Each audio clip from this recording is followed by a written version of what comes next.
दोस्तों आज हम चलेंगे इजिप्ट के पिरामिड में। पिरामिड के नाम सुनते ही हमारे मन में कई सारे प्रश्न और रहस्य पैदा होता है।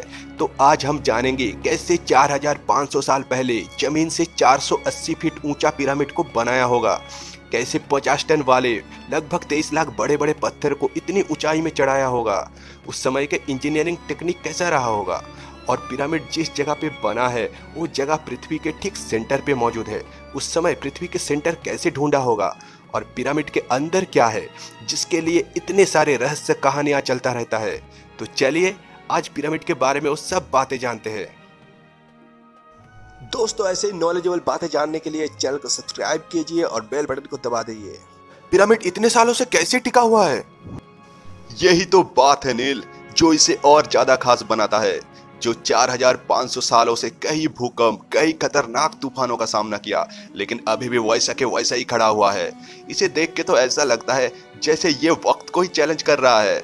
और आज Egyptian pyramids of Giza 7 wonders of ancient में नंबर 1 में आता है।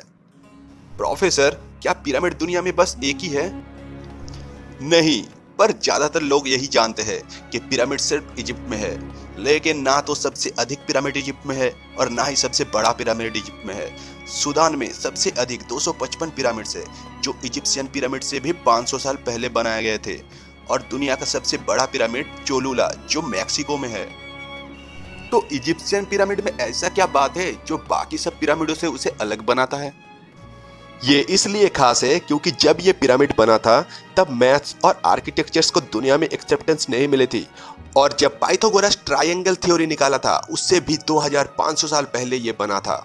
इजिप्शियन पिरामिड को खास इसीलिए बताया जाता है क्योंकि ये जिस जगह इजिप्ट के गिजा में बना हुआ है वो दुनिया का ईस्ट वेस्ट पैरेलल और नॉर्थ साउथ पैरेलल के इंटरसेक्टिंग पॉइंट पे बना है, यानी उस जगह को दुनिया का सेंटर माना जाता है।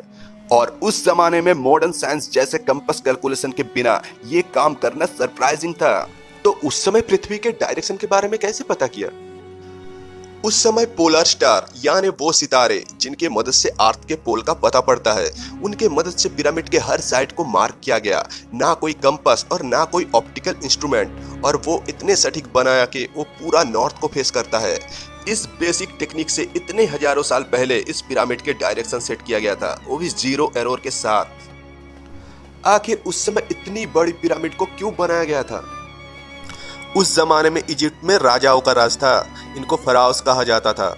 और यहाँ पे ये माना जाता था जब किसी का मृत्यु होता है उनके बाद उनका पुनर्जन्म होता है, और ये लोग अगले जन्म के लिए इस जन्म से तैयारी चालू कर देता था, और आदमी के हैसियत के हिसाब से ये तैयारी किया जाता था।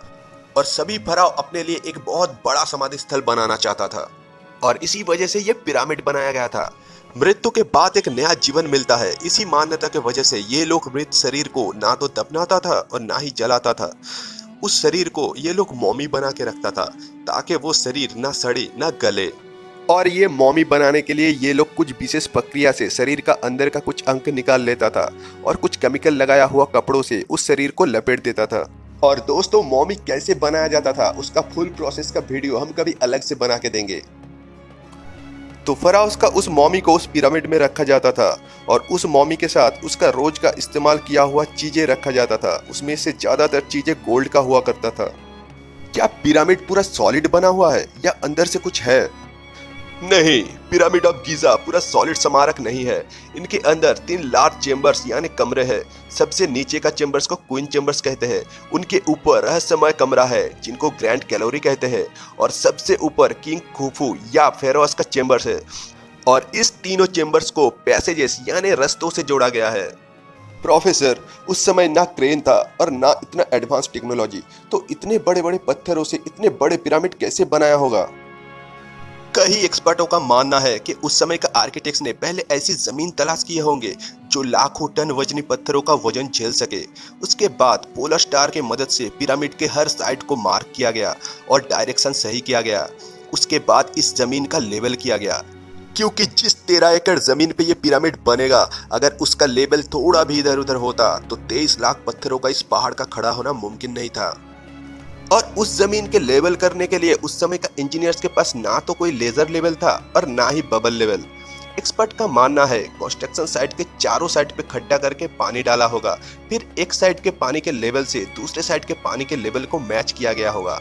कई एक्सपर्टों का मानना है कि एंशिएंट इजिप्शियंस ने इस सिंपल टूल्स का भी इस्तेमाल किए होंगे, जिसके दोनों साइड पे लकड़ियां और जिसके ठीक सेंटर पे रस्सी से पत्थर बंधा हुआ है।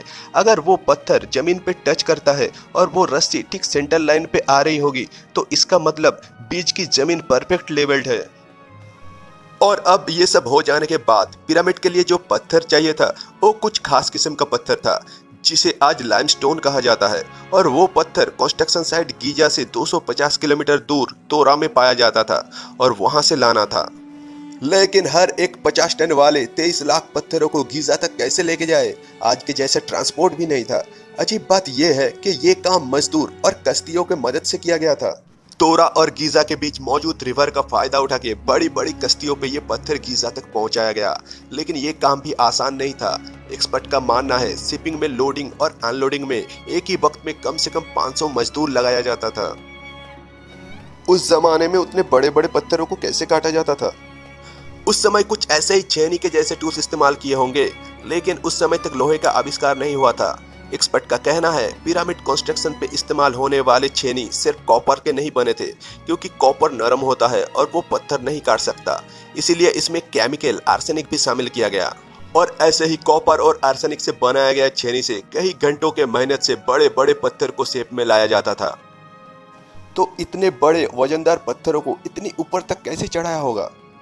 रिसर्चरों के अनुसार उस समय इस पत्थरों को इंटरनल रैंप या ढलान वाले रास्ते से ऊपर ले जाया जाता था, और ये ढलान वाले रास्ते या तो ऐसे स्पाइरल ट्रैक के जरिए ऊपर ले जाता था या फिर जिगजैग तरीके से। लेकिन ये बात तो तय है कि 50 टन वाले पत्थरों को मजदूर के मदद से ही खींच खींच के ऊपर ले जाया जाता था, और उस भारी ब्लॉक्स को जोड़ने के लिए मोल्टार का इस्तेमाल किया गया था।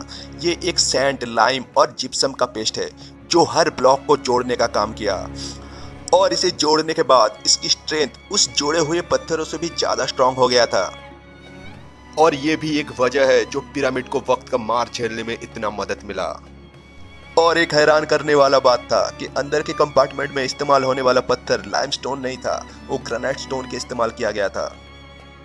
इजिप्ट के पिरामिड रेगिस्तान में बना हुआ है और समर में यहाँ का टेम्परेचर 50 से ऊपर चला जाता है, लेकिन वहीं पे पिरामिड के अंदर 20 टेम्परेचर से ज्यादा नहीं होता है।